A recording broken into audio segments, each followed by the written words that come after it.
どうも、はじめましてですね。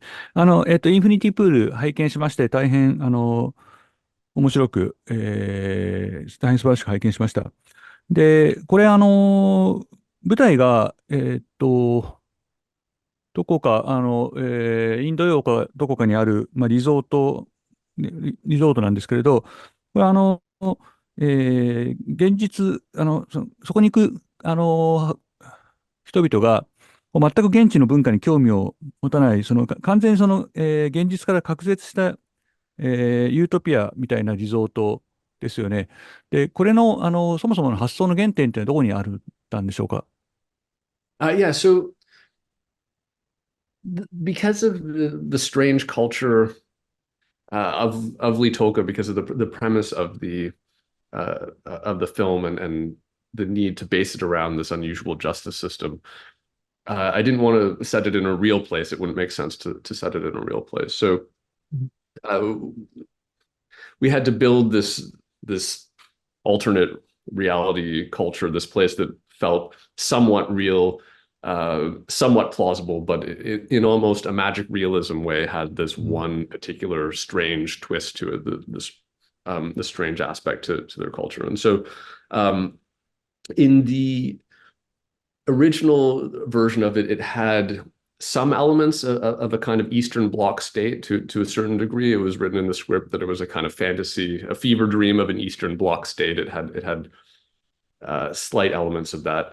But then when we actually started shooting, we were shooting in Budapest and on the coast of Croatia, and these elements of actual communism in those areas started coming in more and more because we were shooting, we shot in this incredible power station that was built during communism, and the cars that the police drive are these Volgas, which are cars that communist statesmen would drive around, and they were part of the communist government at the time.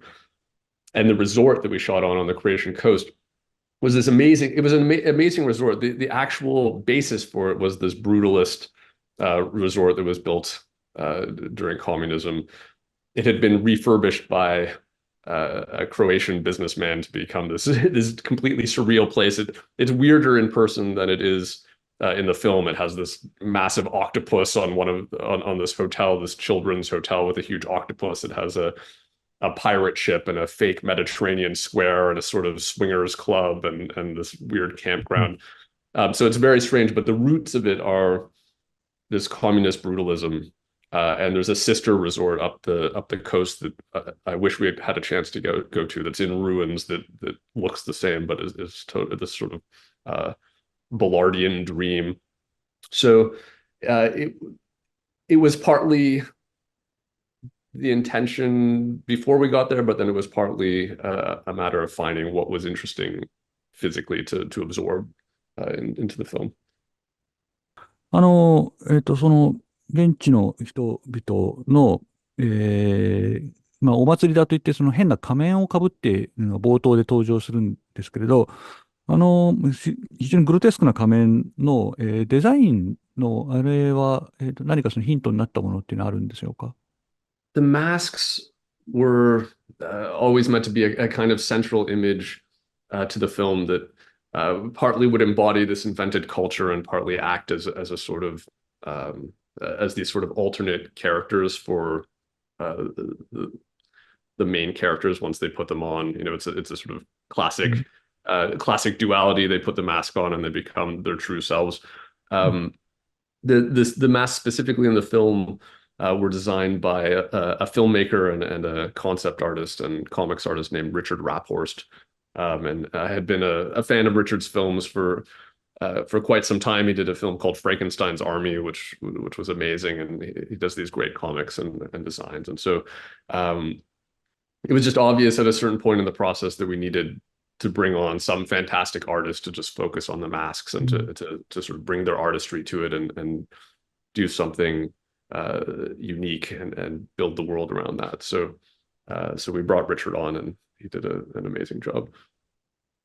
あれが、まあ、要はそのグロテスクな仮面っていうのは、その白人側の視点、リゾートに来た人たちにとっては、全くその理解できない、理解しようとしないもののせいで、非常にそのグロテスクなものに見えてくるっていうことなんだろうと思うんですけれど、それはいわばその白人側、主人公たちですね、ジェームズたちの視点が、映画の中では反映しているっていうふうに、考えるべきなんでしょうか。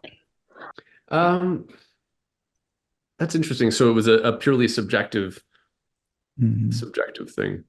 I think in a sense, yes. I mean, in a sense, I agree. The outsiders are looking in on this culture with this sort of uh, superficial fascination without う really ん。understanding it or without engaging uh, in the richness of it or the real meaning of it. But also, I think there is a very long tradition in a lot of cultures of wearing grotesque masks and this the carnival traditions, for instance, of adopting these terrifying personas to free yourself and to have this period of living as somebody else, and so I think to me that was part of the tradition as well. It wasn't really grotesque because it was the tourists looking down on it. It was grotesque because that was part of the festival to うん。 embody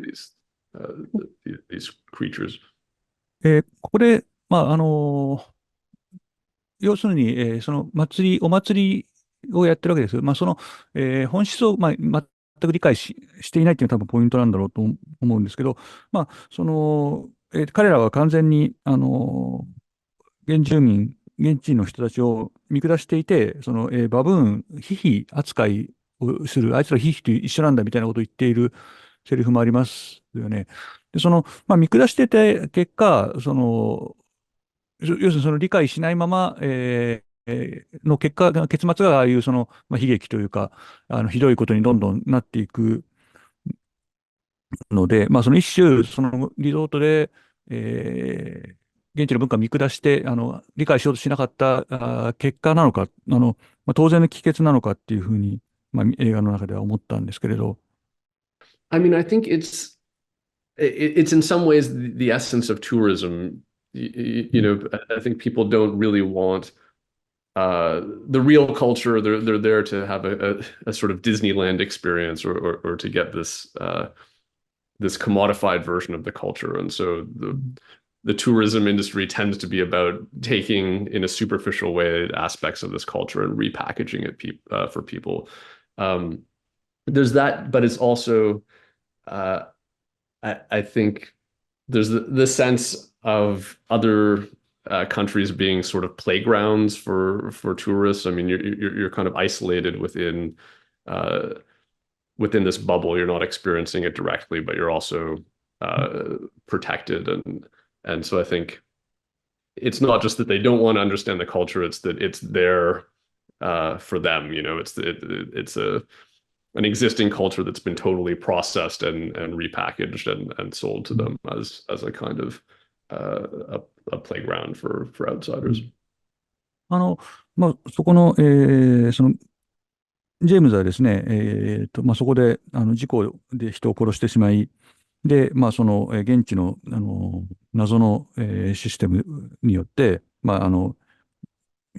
実際に、死刑というか、死刑にされるってことになるわけですけど、その後で、彼ら、その仲間たち、一緒に暴れる連中っていうのは、全員また同じことを経験している。で、私たちはみんなゾンビなんだっていうふうに言いますよね。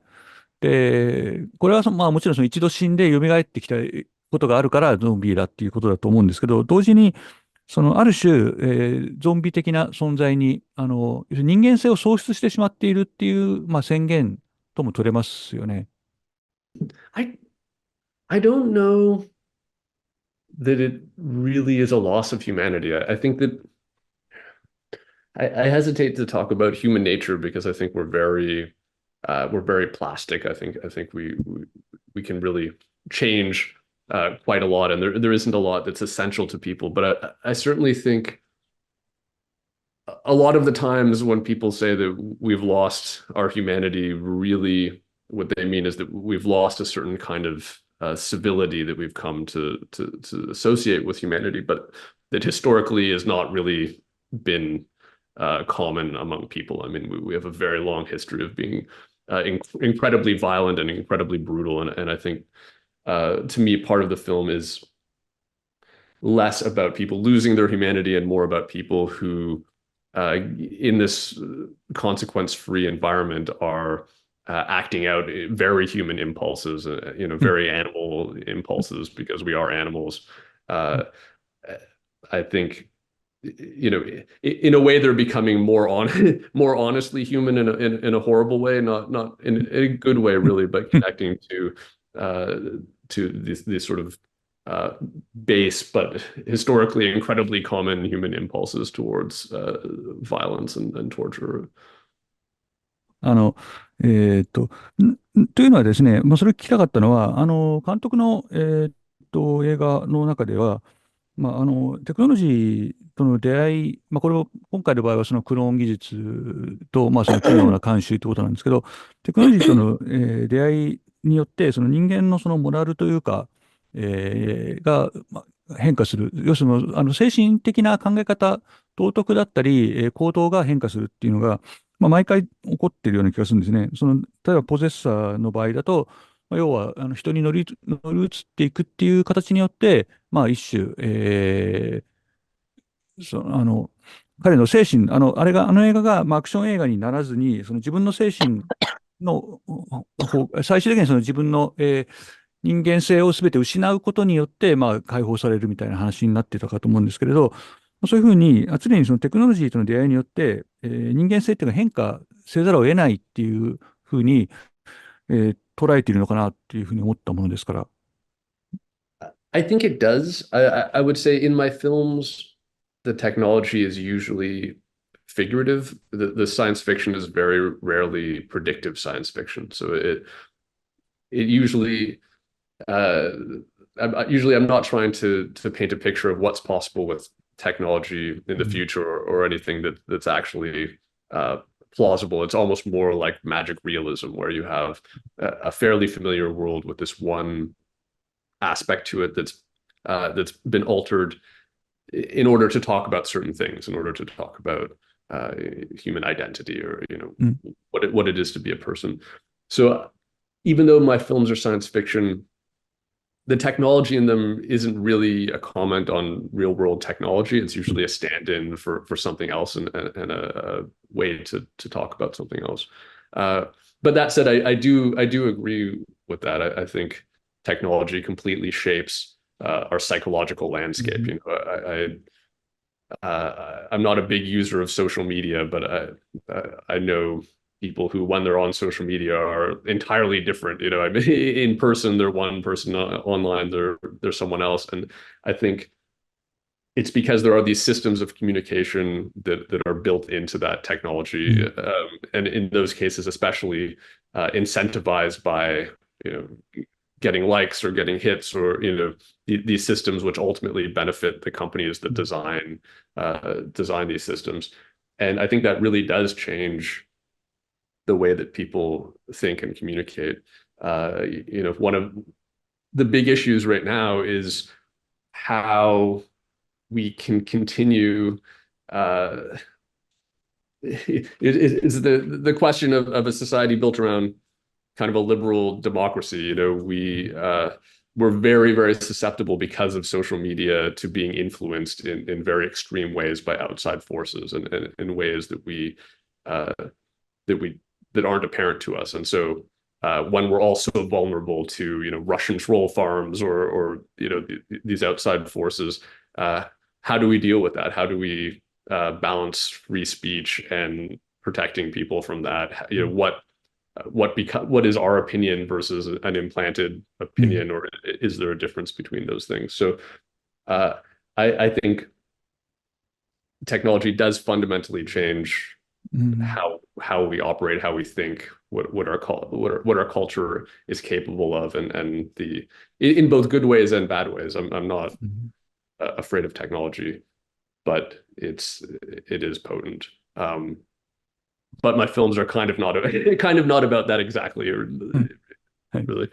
もうなんか時間ということなんで、もしありがとうございました。で、最後にですね、今、次回作として、その J.G. バラードの小説、スーパーカンヌの、映画化というかドラマ化が準備されているということなんで、それが、ちゃんと成功しますようにと、だけお伝えしておく。Oh, thank you. Yeah, thank you so much. I hope it's going to happen. We'll see. うん。But yeah, thank you for having me.